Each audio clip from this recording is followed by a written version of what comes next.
नक्कीच माऊली, आपल्यासोबत काही वारकरी आहेत जे वेगवेगळ्या ठिकाणावरून झालेले आहेत. महाराज, काय सांगाल, कसं वातावरण आहे आज? माऊलींचं प्रस्थान होतंय आणि आम्हाला एक अभंग सुद्धा म्हणून.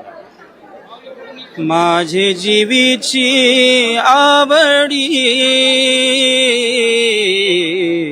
पंढरपुराने येईन गुढी, पांडुरंगी मन रंगले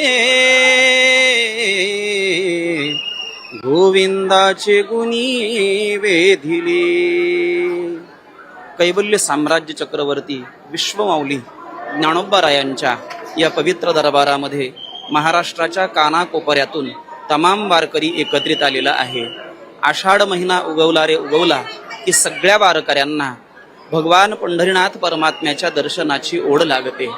संपदा सोहळा नावडे मनाला, नावडे मनाला, नावडे मनाला. संपदा सोहळा, संपदा सोहळा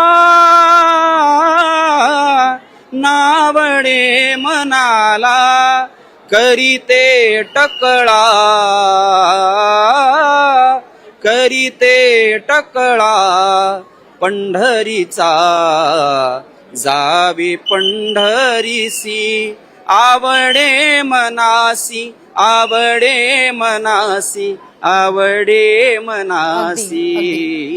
असं वातावरण लागवी आहे ते आपण पाहतोय की संपूर्ण या आळंदी नगरीमध्ये पाहायला मिळते. प्रत्येकाच्या मुखी अभंग आहेत, गवळणी आहेत, ज्ञानोबा तुकारामचा जयघोष आहे तो सुद्धा आहे आणि टाळ मृदुंगाचा गजरही सध्या आपल्याला या संपूर्ण आळंदी नगरीमध्ये पाहायला मिळते. आणि अगदी थोड्या वेळानंतरच संत श्रेष्ठ ज्ञानेश्वर महाराज यांच्या पालखीचं प्रस्थान होईल आणि हा संपूर्ण परिसर आहे तो देखील भक्तिमय होणार आहे.